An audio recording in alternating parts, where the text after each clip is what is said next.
Sejam todos muito bem-vindos ao culto online da Igreja Batista das Nações. Que bom que você está aqui conosco hoje para ouvirmos juntos a palavra do Senhor.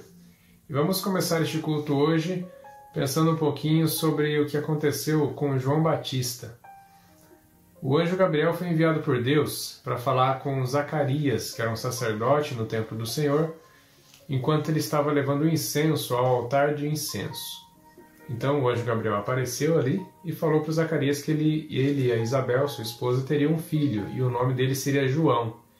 E essa criança seria cheia do Espírito Santo desde o ventre da mãe. E aí aconteceu que eles engravidaram realmente, e alguns meses depois, Maria foi visitar Isabel. E a Isabel, quando viu Maria, ficou cheia do Espírito Santo. A criança ali, o João Batista, ainda no ventre dela, se mexeu de alegria, pulou de alegria lá dentro da barriga, e a Isabel também foi cheia do Espírito Santo. E um tempo depois, cumprindo o tempo da gestação, a criança nasceu, João Batista nasceu, e ele foi levado para ser circuncidado, e naquele momento eles foram, os parentes e os amigos, todos estavam ali à volta, sugerindo nomes, né, falando que tinha que ser o nome de um, o nome de outro, para dar o nome para a criança. E naquele momento a Isabel falou, não, o nome dele será João. E aí todo mundo estranhou, porque não tinha nenhum João na família, então era estranho colocar um nome novo, diferente. Mas aí o Zacarias pegou uma tabuinha e escreveu, o nome dele é João. Nesse momento a boca dele se abriu novamente, ele pôde falar.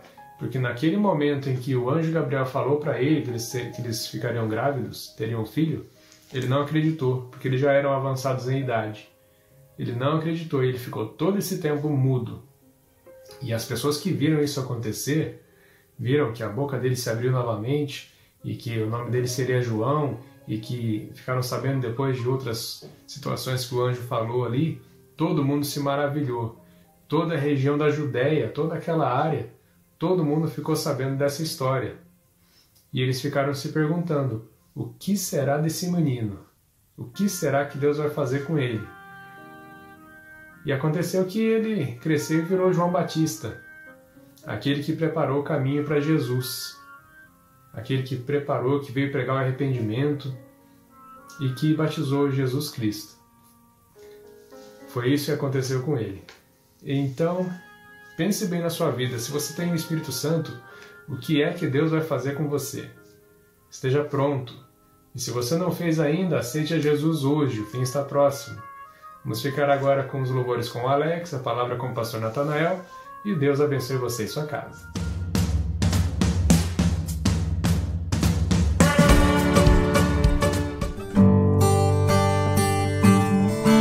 Olá, meu irmão, muito boa tarde.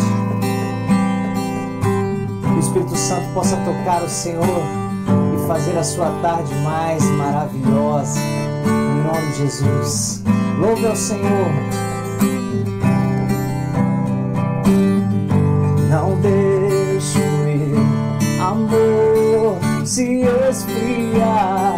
Acende o fogo em mim, nem a visão morrer, clamando estou, acende o fogo em mim. Yeah.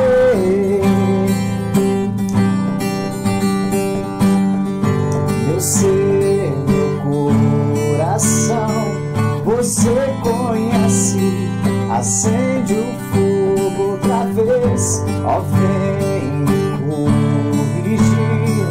o seu amor, acende o fogo outra vez.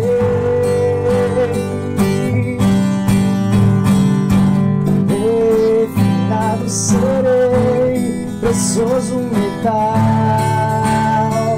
pobre, humilhado estou, vem me ornar. Envergonharei, acende o fogo em mim. Peça ao Senhor acender o fogo do seu coração, que a chama venha queimar de dia e de noite, em nome de Jesus. Fala, Espírito Santo. Não deixe o meu amor se esfriar. Acende o fogo em mim, nem a visão morrer. Clamando estou, acende o fogo em mim. Refinado serei, precioso metal, pobre, humilhado estou, vem me ornar, não me envergonharei. Acende fogo em mim, acende fogo em mim, acende fogo em mim, yeah. Acende o fogo em mim. Aleluia.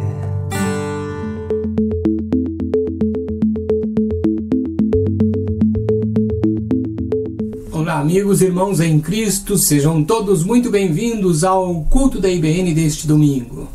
Antes de mais nada, quero dizer que é muito bom ter vocês aqui conosco, porque juntos vamos ouvir a palavra de Deus e ver aquilo que o Senhor está ministrando aos nossos corações nesta tarde. E minha oração é para que Ele toque o seu coração e abençoe grandemente a sua vida. Assim sendo, eu convido você a orar junto comigo para que possamos pedir ao Senhor que ministre ao coração de cada um.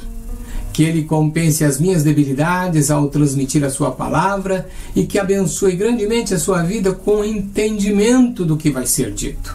Assim, baixe sua cabeça onde você estiver e ore junto comigo. Pai, em nome de Jesus, entramos na Tua presença, te pedindo a Tua graça, a Tua bênção, o Teu favor, a Tua misericórdia e, sobretudo, te pedimos a Tua unção, a unção do Teu Espírito. Que nesta tarde, Senhor, o Teu nome seja exaltado e glorificado e que a palavra pregada nesta hora, Senhor, venha produzir frutos na vida de todos aqueles que me ouvem. Que o Senhor, ó Deus maravilhoso, abençoe e ministre ao coração de cada um. Me ajuda neste momento. Eu te peço tudo isso em nome de Jesus. Amém. Irmãos, domingo passado eu falei sobre o 10º mandamento. E hoje eu vou falar sobre o 9º mandamento. Para isso eu tomo Êxodo capítulo 20, versículo 16. Não dirás falso testemunho contra o teu próximo. Bem, nós estamos rodeados de palavras e na maioria das vezes as pessoas se comunicam por meio da palavra falada. Elas podem ser ouvidas através da TV, do rádio e por meio do telefone. Também as palavras podem ser escritas em livros, jornais, e-mails e elas estão comunicando.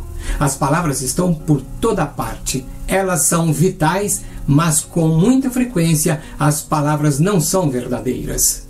Aliás, agora muitos desconfiam delas. Por exemplo, um sorriso de descrença aflora quando ouvimos algumas palavras como essas. O cheque está no correio. Vou começar minha dieta amanhã.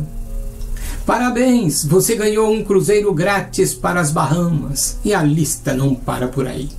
A perda da confiança nas palavras de muitos é uma realidade bem presente. Os políticos são econômicos com a verdade, as estatísticas são alteradas, as assinaturas e as datas são ajustadas e as despesas são infladas. As pessoas mentem no trabalho, mentem em casa, mentem aos seus cônjuges e mentem ao guarda de trânsito. Enfim, as mentiras estão por toda parte. O 9º mandamento aborda a questão da verdade e das mentiras, principalmente porque afetam as pessoas ao nosso redor. Entretanto, este mandamento é mais do que uma simples regra de que a verdade é boa e certa. O mandamento, isto é, a ordem de Deus, é para que ninguém diga um falso testemunho contra o seu próximo. Ao dizer isso, Deus nos mostra que ultrapassar esse limite afeta o nosso relacionamento com os outros. Por quê? porque as mentiras não são simplesmente erradas. Mentiras ferem as pessoas. Alguém pode protestar alegando que as coisas não são bem assim e que a maioria das mentiras são inofensivas. Mas elas são mesmo inofensivas? Observe, se uma pessoa mente dizendo que o produto que comprou veio com defeito, mas na verdade foi ela que manuseou de forma errada e acabou quebrando tal produto, note as consequências dessa mentira. Ela transferiu para outra pessoa sua culpa. O que acontecerá a outra pessoa não sabemos, mas o chefe poderá chamá-la e até despedi-la. Observe, as mentiras têm etiquetas de preço que alguém precisa pagar. Ponha isso em seu coração e vamos para o primeiro ponto da mensagem. Número 1. O custo de mentir. Irmãos, as consequências dessa atmosfera quase universal de mentira são muito sérias. As seguradoras agora presumem que a maioria das reivindicações envolve algum elemento de desonestidade. E para cobrir o custo da fraude, das mentiras preventivas, os impostos continuam altos e os custos com seguro aumentam. Essa atmosfera ácida de mentira e cinismo afeta todos os nossos relacionamentos, sejam eles no trabalho ou em casa. É alguma coincidência que essa epidemia de mentiras também tenha sido um tempo de ruptura sem precedentes de famílias e casamentos? Eu acho que não. Todas as nossas relações sociais são baseadas na abertura e na confiança, e onde a mentira prevalece, nenhuma delas pode durar muito. A paranoia sob tais circunstâncias não é apenas aceitável, é lógica. A única pessoa em quem você pode realmente confiar é em você mesmo. Faço uma pausa aqui e acrescento: talvez. Agora observe. A Bíblia não faz rodeios sobre mentir. Deus é a verdade, mas homens e mulheres naturalmente preferem a mentira. Muitos, desde os tempos de Cristo e até os dias de hoje, assumiram uma reação com relação a Jesus. Essa reação demonstra que essas pessoas preferem de fato a mentira em vez da verdade. A Bíblia nos fala sobre o caráter de Deus e no centro está a verdade. Deus é verdadeiro, não há nada de falso nele. Por toda a Bíblia vemos o contraste entre luz e trevas, entre bondade e mal, certo e errado, amor e ódio, verdade e mentira. A Bíblia ensina a todos, afirmando que Deus é luz, Deus é bondade, amor e verdade. Várias vezes a Bíblia fala que Deus é o Deus da verdade. Isto significa que Deus é verdadeiro em tudo que faz, e é. Ele é verdadeiro em sua palavra, ele é verdadeiro em seu caráter, ele é verdadeiro em sua natureza. Isto é algo desconhecido para a grande maioria. São inconsistentes e o seu bom caráter pode ser apenas superficial. É comum ouvir em um tribunal pessoas arrumando desculpas para tentar justificar seus erros, mas todos os erros são inerentes a eles mesmos. Você já ouviu alguém testemunhando a favor de um amigo fazendo uma declaração mais ou menos assim? Não sei o que deu nele. Ele agiu completamente fora de si. Agora preste atenção. Você nunca pode olhar para uma das ações de Deus e dizer: isso é tão diferente dele. Sabe? Ele é sempre verdadeiro consigo mesmo. Ele é consistente e maravilhosamente verdadeiro. É interessante que Jesus, em João 8,44, chama o diabo de pai da mentira, como se quisesse apontar o contraste com seu Pai Celestial. Sabemos que Deus é a verdade, não apenas porque a Bíblia diz, mas porque em Jesus vimos a Deus. E em Jesus vemos um homem que, ao contrário de qualquer outro que já viveu antes ou depois, nunca mentiu ou enganou. Ele falou sobre o Deus verdadeiro, afirmando que ele era mais forte do que a morte. Como isto é a expressão da verdade, Jesus mesmo se levantou da sepultura. O homem Jesus nos mostrou e continua mostrando a verdade de Deus. Agora, no céu, Jesus não mudou. Ele ainda é a verdade personificada. Depois de aceitarmos que Deus é a verdade, devemos agora aceitar que Ele ouve e vê nossas palavras. Ele conhece a verdade de tudo sobre nossas vidas, e não somente sobre nós, mas sobre todas as pessoas. Uma das coisas terríveis para muitos que Jesus disse está em Lucas 8,17. Acompanhe comigo. Nada há oculto que não haja de manifestar-se, nem escondido que não venha a ser conhecido e revelado. Um dia, a verdade completa será revelada. Posto isso, vamos ao ponto de número 2. Gente de mentiras. Irmãos, se Deus é um Deus de verdade, infelizmente, quanto ao homem, poderia-se dizer que ele é de mentiras. Pode ser que o homem não minta o tempo todo, sobre tudo, mas prefere modificar a verdade com muito mais frequência do que gostaria de admitir. Existem muitas maneiras diferentes de mentir. A forma mais explícita é a mentira total, isto é, a fabricação completa e absoluta da mentira. Aqui alguém afirma que o que aconteceu não aconteceu. Eles dizem: eu nunca estive lá quando eles estavam presentes o tempo todo. Eu vi tudo quando eles estavam a quilômetros de distância. No entanto, existem maneiras mais sutis de mentir.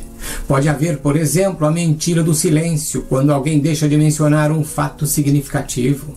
Então, quando o chefe chega querendo saber quem deixou a porta do escritório destrancada, a pessoa sabe que foi ela, mas falha em admitir e fica calada. Então, isso é uma mentira. Outro perigo é que a mentira engana a pessoa sobre si mesma. Assim, a pior mentira que você pode contar é para si mesmo. É nessa área do auto-engano que ocorre o cerne da mentira. Acredito que o poder da tentação de mentir vem precisamente porque as pessoas querem se proteger da verdade que mostra o que realmente são e não o que pensam que são. Por que as pessoas mentem? Uma das razões para isso é que elas mentem para negar. Usam as mentiras para encobrir quem realmente são e quais são realmente os seus problemas. Veja que coisa inusitada. Um jornal de grande circulação nos Estados Unidos, há anos atrás, publicou a respeito de um acidente de carro onde um homem bateu violentamente e se feriu. Feitos exames, descobriu-se que o homem estava 6 vezes acima do limite de álcool permitido pela legislação. O que aquele homem fez, você pode até imaginar, mas você não vai imaginar o que eu vou dizer. O que aquele homem fez? Em vez de enfrentar o problema e admitir a sua própria responsabilidade, ele decidiu levar o dono do bar onde ele bebeu no dia do acidente ao tribunal, alegando que, como ele havia vendido toda a bebida, ele era o responsável. Situações como essa nos fazem até rir. Mas veja, as pessoas preferem quase tudo admitir que são culpadas. A fim de negar suas responsabilidades, acumulam todos os tipos de explicações e desculpas para suas próprias deficiências. Transferem para os pais, transferem para a escola, para a condição genética e até mesmo para os seus hormônios. Em última análise, as pessoas estão sempre culpando os outros pelo que elas são. Ao fazerem isto, elas se retratam como vítimas indefesas de eventos e negando a liberdade e o potencial para superar as suas origens e dificuldades. Por outro lado, os cristãos são tremendamente ajudados pelo conhecimento de que o nosso Deus e Pai sabe e entende o que passamos e também nos deu o seu Espírito Santo para nos ajudar a superar todas as coisas. Agora, de onde vem a tentação universal de fugir da responsabilidade? É fascinante ver como no início da história da humanidade esses sentimentos podem ser encontrados. Para isto vou destacar algumas frases que eu pensei de Gênesis capítulo 3, dos versículos 8 a 13. Vejamos. Quando ouviram a voz do Senhor Deus que andava no jardim pela viração do dia, esconderam-se da presença do Senhor Deus. E chamou o Senhor Deus ao homem e lhe perguntou: onde estás? Ele respondeu: Ouvi a tua voz no jardim, e porque estava nu tive medo e me escondi. Quem te fez saber que estavas nu? Comeste da árvore de que te ordenei que não comesses? Respondeu o homem: a mulher que me deste por esposa, ela me deu da árvore e eu comi. Disse o Senhor Deus à mulher: que é isto que fizeste? Respondeu a mulher: a serpente me enganou e eu comi. Irmãos, esta história ilustra o cerne do problema da humanidade. Adão e Eva fizeram algo errado, então se esconderam tentando fugir das consequências do que fizeram. Quando Deus pergunta ao homem se ele fez a única coisa que foi instruído a não fazer, em vez de confessar, Adão tenta colocar a culpa em Eva, a mulher que me deste por esposa. Em vez de assumir a responsabilidade por suas próprias ações, ele culpa a Eva, sua esposa. Então, na cena de Gênesis, o questionamento muda para a mulher. Sabe o que aconteceu? Ela também não assume a responsabilidade, mas culpa a serpente, isto é, a culpa não era dela, mas da serpente. Lembram da história que contei há pouco sobre o acidente de carro? Será que não é um retrato da mesma situação do primeiro casal? No Éden, vimos a primeira quebra de uma ordem dada por Deus, onde tudo começa. A partir de então, o ser humano de todos os tempos e eras tenta se esquivar de suas responsabilidades. Isto é algo intrínseco, inerente à natureza humana. Se você tem 2 filhos pequenos ainda na tenra idade, mas que já falam, andam e brincam a sós, observe a mesma condição inerente a eles. Se quebram alguma coisa, pergunte a um deles e certamente ouvirá que foi o irmão ou a irmã que quebrou. Se esquivam de suas responsabilidades. E eu pergunto, quem lhes ensinou isso? Pense. Se tivermos alguma dúvida de que nossa espécie é fatalmente falha nessa área da verdade, o que aconteceu a Jesus deve nos fazer pensar novamente. Isto posto, vamos ao próximo ponto, o ponto de número 3, o confronto da verdade e da mentira. Já disse que se quisermos saber como Deus é, precisamos estudar Jesus. Na vida de Jesus, vemos Deus. Mas ao lermos os relatos de sua vida nos evangelhos, vemos não apenas a verdade sobre Deus, mas também a verdade sobre os seres humanos. No julgamento e na crucificação de Jesus, vemos claramente que nós, como seres humanos, não gostamos da verdade e nos recusamos a assumir a nossa própria responsabilidade. A história do julgamento de Jesus é simplesmente reveladora. Um grupo de autoridades religiosas foi convocado às pressas com a finalidade de prender Jesus. Essas autoridades queriam se livrar dele, mas para fazer isso, elas precisavam de acusações de transgressão. Era simplesmente impossível encontrar uma acusação de transgressão em Jesus. A maneira como eles conseguiram produzir uma acusação foi através da mentira. Falsas alegações surgiram sobre coisas que ele havia dito e que havia feito. Lemos em Mateus 26, a partir do verso 59 até o 65, como as coisas estavam andando. Mateus diz que muitas testemunhas falsas se apresentaram e que as palavras de Jesus foram distorcidas. Quando confrontaram o único ser humano completamente verdadeiro, os seres humanos contaram mentiras sobre ele.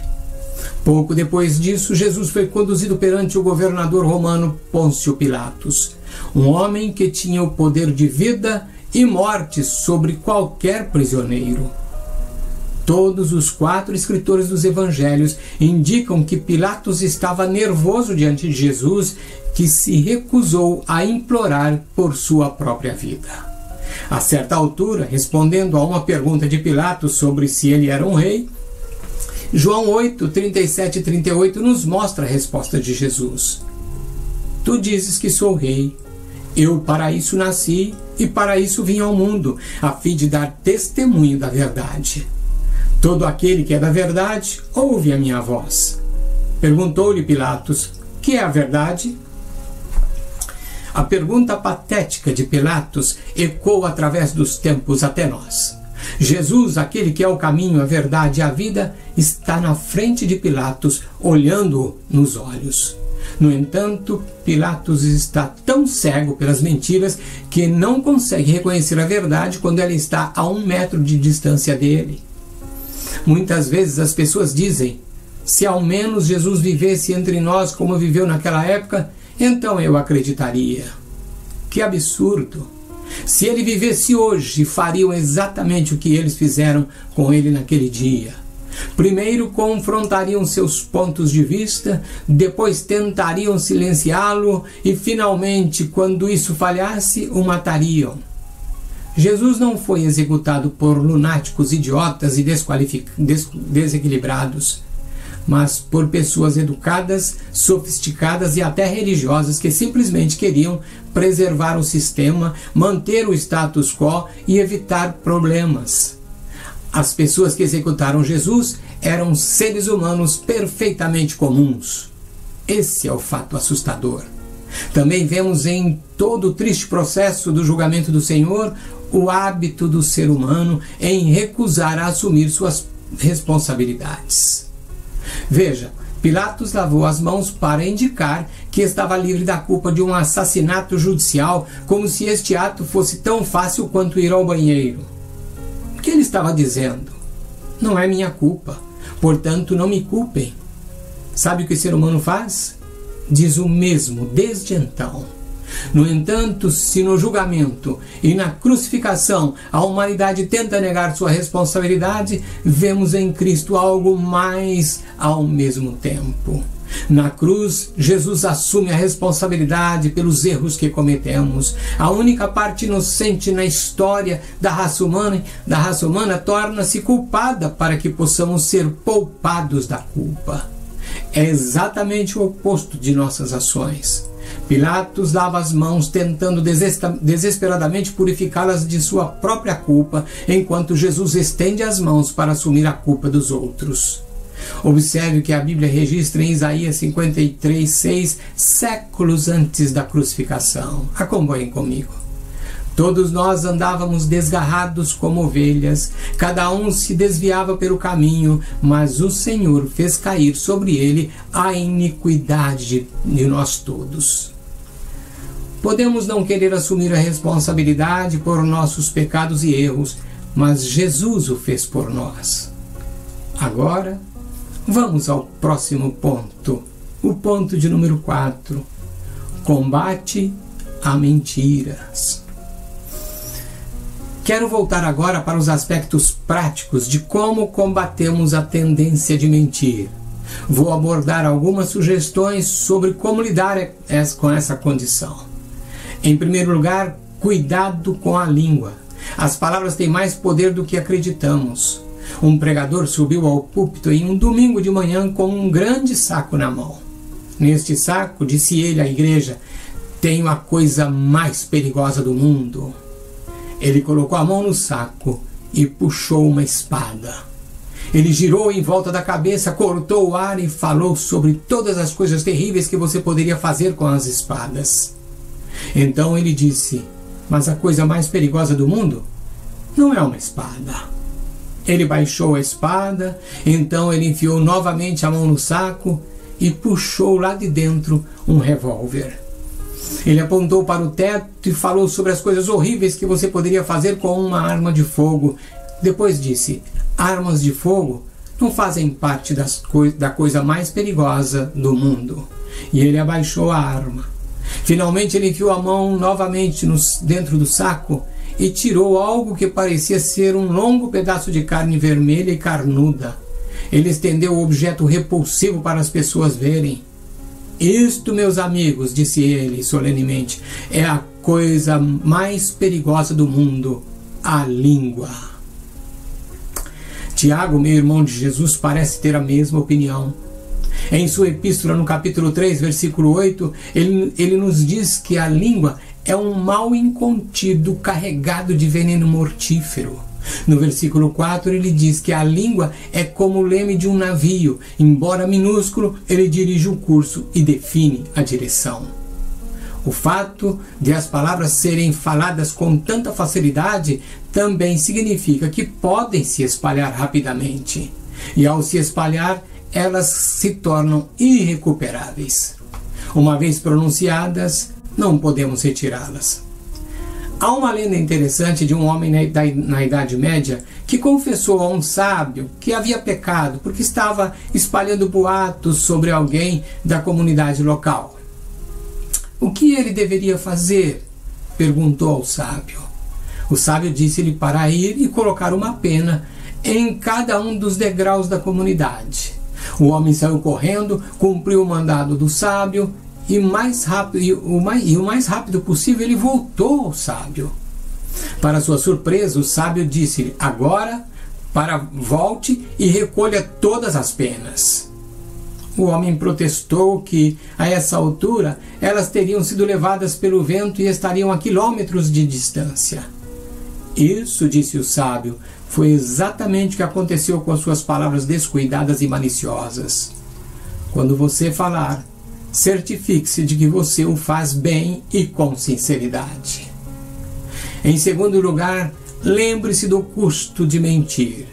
Já falei sobre os custos gerais da mentira que afeta a todos, mas é bom lembrar também do custo de mentir para nós como indivíduos. Mesmo no nível mais simples, mentir apresenta problemas. Contar mentiras muitas vezes nos deixa em perigo mais do que se contássemos a verdade. Para encobrir uma pequena mentira, contamos outra e depois outra. É claro que quanto mais mentiras contamos, maior é o perigo de toda a teia de engano comece a se desfazer. As mentiras também afetam o mentiroso. Em muitas vidas hoje, a linha entre a verdade e a ficção foi dissolvida. O mentiroso não confia nos outros. Essa atmosfera ácida de mentiras e cinismo afeta todos os seus relacionamentos. Os mentirosos têm dificuldade em saber o que acreditar sobre seus amigos, sua família ou até mesmo sobre seus cônjuges. Ela está falando a verdade? Posso confiar em meu amigo? Será que tudo não é mentira e ilusões, máscaras e fingimentos? Um problema mais sério é que, mentindo, a pessoa começa a destruir a sua capacidade de detectar o que está errado em suas próprias vidas.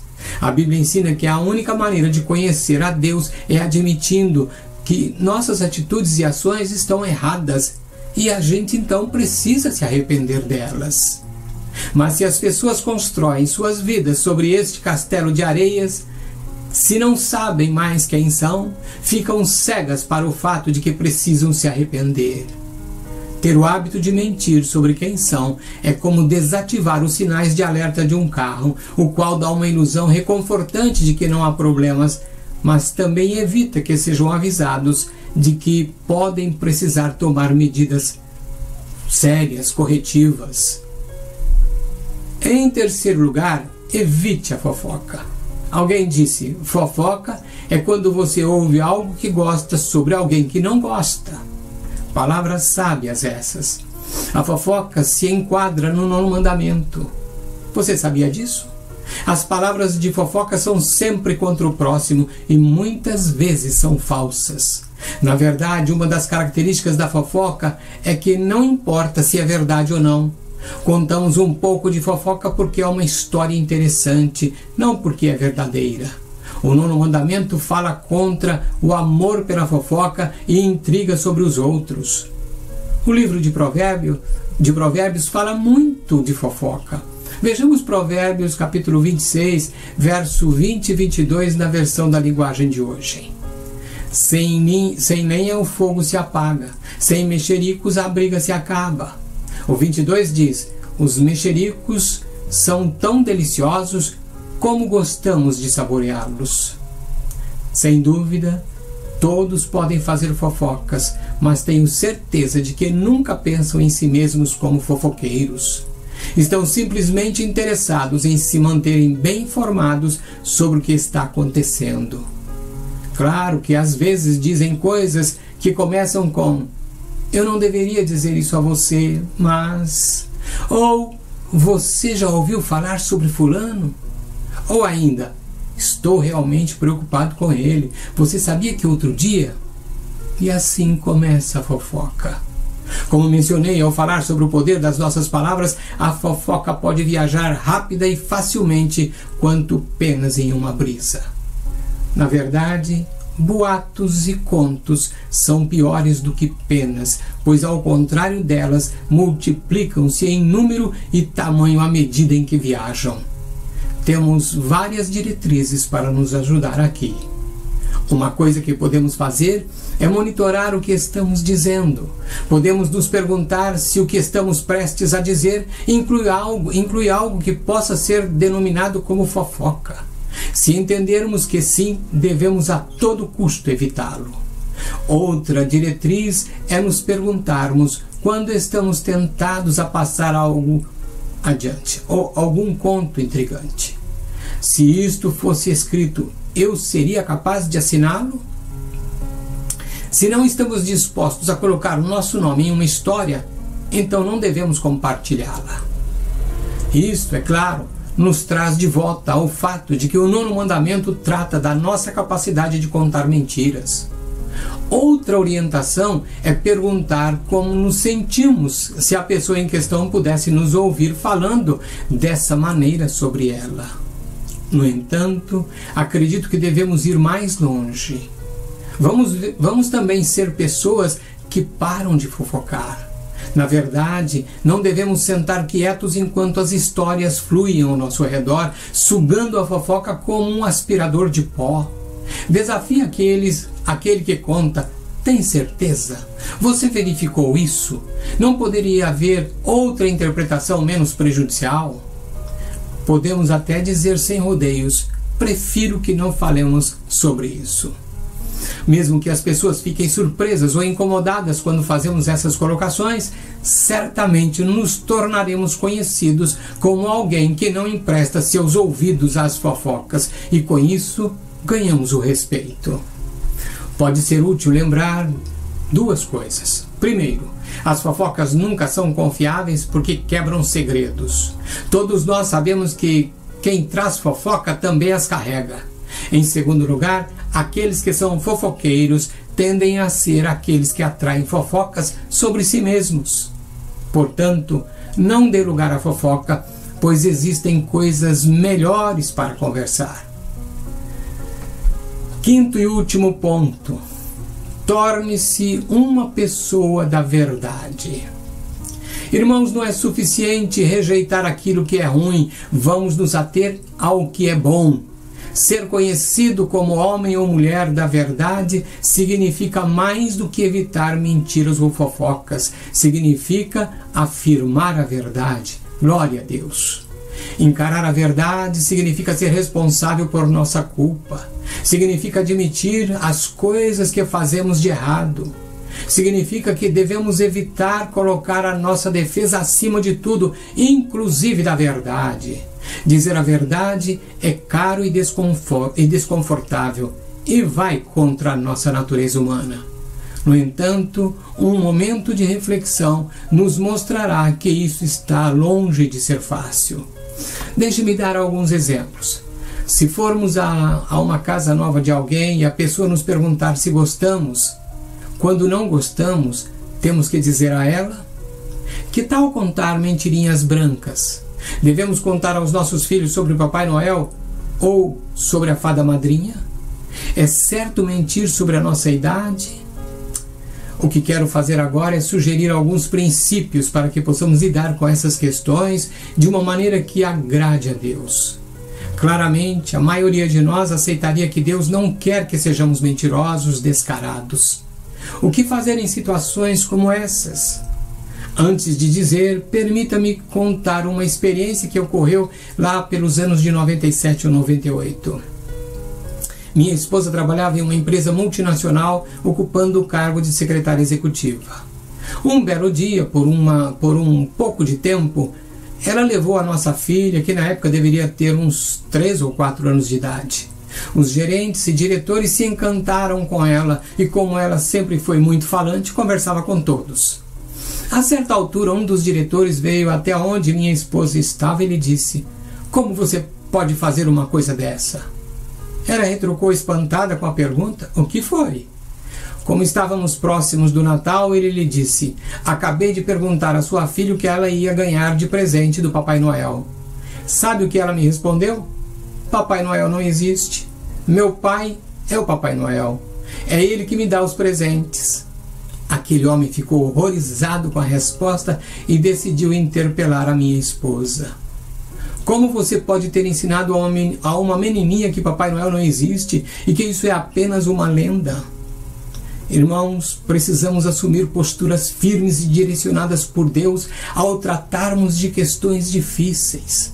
Para isto, sugiro que em sua oração diária você peça todos os dias sabedoria, discernimento e instrução ao Senhor para que Ele te dirija em tudo, tendo sempre o coração disposto para cumprir a palavra do Senhor. Nessa direção, escute outra história fantástica. Nós não podemos negociar a mentira, mas, como disse, precisamos de sabedoria para lidar com todas as situações. Nos tempos da antiga União Soviética, reuniões de irmãos em Cristo eram proibidas pelo governo. A igreja era como chamávamos de igreja subterrânea, haja vista que as reuniões eram escondidas. Naqueles tempos, uma jovem comprometida com o Senhor saiu à noite para ir a uma reunião com desejo de ouvir a palavra e orar. No caminho foi parada pela polícia, que indagou a ela onde ela estava indo. Aonde você está indo? E agora? Ela não podia mentir. O que fazer? Em seu coração orou pedindo socorro a Deus. A resposta brilhou imediatamente. Ela disse ao oficial: vou a uma reunião de família, pois o meu irmão mais velho morreu e ele deixou um testamento e eu quero saber aquilo que me pertence. Com isto, a polícia a liberou e ela seguiu para a reunião. Agora note, ela não contou nenhuma mentira, pois a reunião era mesmo da família. Sim, uma família de Deus, conforme vemos em Efésios capítulo 2, versículo 19. O irmão mais velho era Jesus, que de fato morreu. Ela iria ler o testamento, que é a palavra de Deus, para saber a respeito das promessas de Deus para ela, isto é, para saber o que pertencia a ela. Portanto, irmãos, para lidar com situações complicadas, ore sempre pedindo sabedoria de Deus e procure um pastor comprometido com o Senhor para receber ajuda. Agora, um outro fato importante é que você deve ser um encorajador. Devemos falar a verdade, mas é importante que o façamos sempre com amor. Um pastor estava enfrentando uma situação complicada em sua igreja, onde as pessoas diziam muitas coisas pelas costas. Em uma reunião ele disse: vamos encorajar uns aos outros em vez de desencorajar uns aos outros. Quantos querem aderir? Todos os presentes levantaram a mão.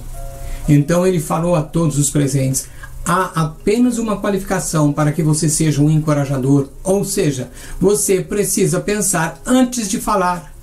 Você precisa pensar com base em 5 perguntas que eu vou fazer para vocês nesta noite. É verdade o que eu vou comentar? Essa é a primeira. Isso vai ajudar? É inspirador? É necessário? É gentil? Fiz menção desse ocorrido porque, ao comprometermos em dizer a verdade, seria bom assumirmos esse mesmo compromisso das perguntas antes de falarmos. Ao nos encorajarmos mutuamente, devemos ter cuidado para evitar bajulação. Bajulação é um elogio insincero e muitas vezes, para tentar obter algo de outra pessoa, muitos podem cair nessa armadilha, dizendo coisas que não deveriam dizer. Tentar encorajar e elogiar honestamente é bom. Paulo, em Filipenses capítulo 4, versículo 8, deu conselhos úteis aos irmãos de Filipos, coisa que toda a igreja deveria ouvir também. Vejamos o texto na versão da linguagem de hoje. Por último, meus irmãos, encham a mente de vocês com tudo que é bom e merece elogios, isto é, tudo que é verdadeiro, digno, correto, puro, agradável e decente. Põe essa palavra no seu coração, meus irmãos. Vamos partindo para uma conclusão da mensagem. O Salmo 15 começa com a pergunta: Senhor, quem entrará no teu santuário?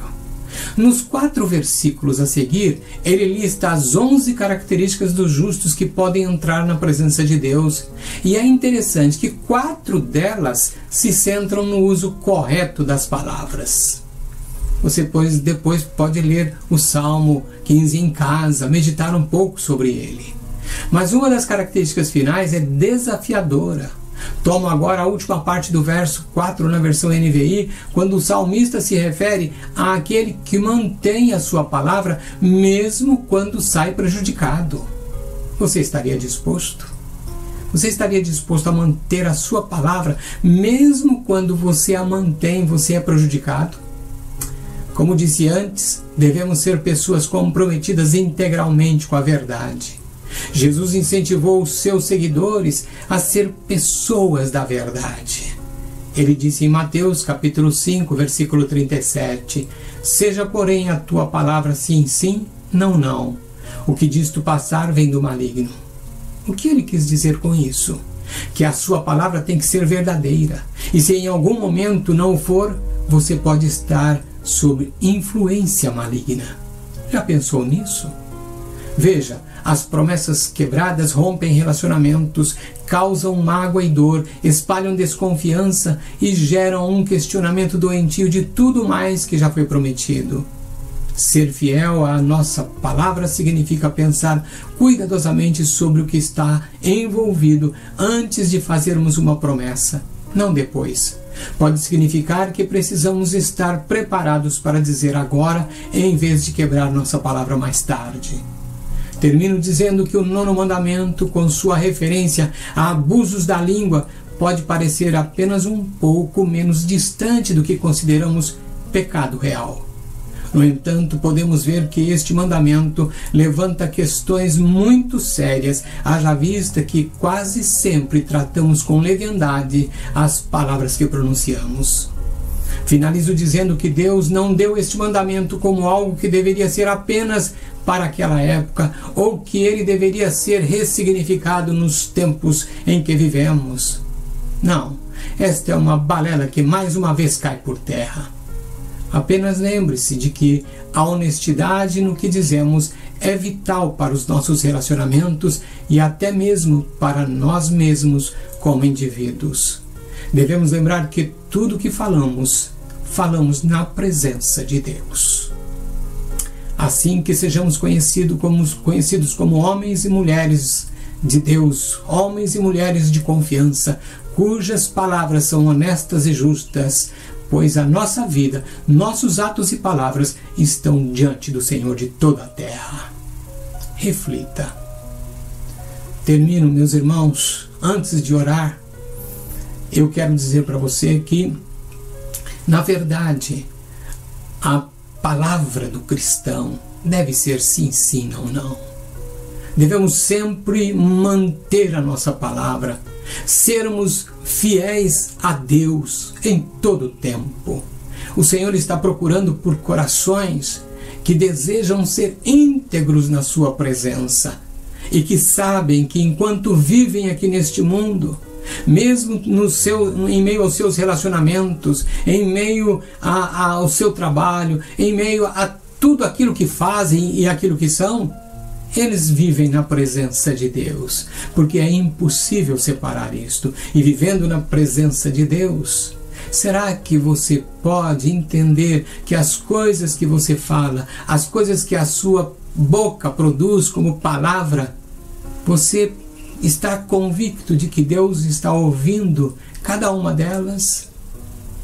Pense e reflita sobre isso e que Deus abençoe o seu coração nesta tarde. Vamos orar? Amado e querido Pai, muito obrigado pela Tua palavra. Senhor, nós precisamos voltar, Senhor, os nossos corações cada dia em fidelidade ao Senhor, em fidelidade à Tua palavra. Pai, em nome de Jesus, que o Teu Espírito nos ajude. Senhor, que o Teu Espírito ministre ao nosso coração, que possamos ter atitudes e palavras, Senhor, verdadeiras diante da Tua presença, porque o Senhor está conosco em todo o tempo. Por isso, Pai, abençoa os meus irmãos que me ouviram. Senhor, e que cada vida tome hoje uma direção, ó Deus, debaixo do Teu Espírito, uma mudança que poderá ser feita na vida de muitos, para que os seus corações sejam íntegros na Tua presença. Por isso que o Teu Espírito, Senhor, esteja trabalhando e ajudando muitos que agora decidem ser fiéis a Ti, ó Deus, em tudo, seja na palavra, seja no ato, na atitude. Que o Senhor, ó Deus, os abençoe grandemente, que o Senhor os abençoe abundantemente. Esse é o meu pedido, em nome de Jesus. Amém. Irmãos, estamos agora já quase no final do nosso culto, temos mais um cântico, acompanhe conosco, glorifique e exalte a Deus conosco, que Deus te abençoe, te dê uma semana maravilhosa e que você possa se lembrar aqui da palavra, e se esquecer alguma coisa, ela vai ficar gravada lá no YouTube ou no Facebook e você pode ir lá acessar novamente e ouvi-la. Que Deus te abençoe. E até o próximo culto, se assim Ele o desejar. Até lá.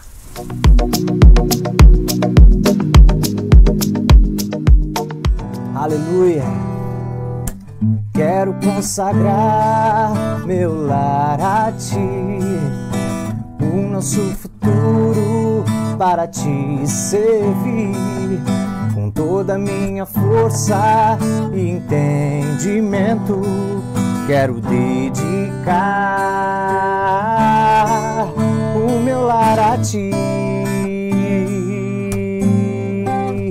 Eu quero consagrar meu lar a Ti, o nosso futuro para Te servir, com toda a minha força e entendimento. Quero dedicar o meu lar a Ti.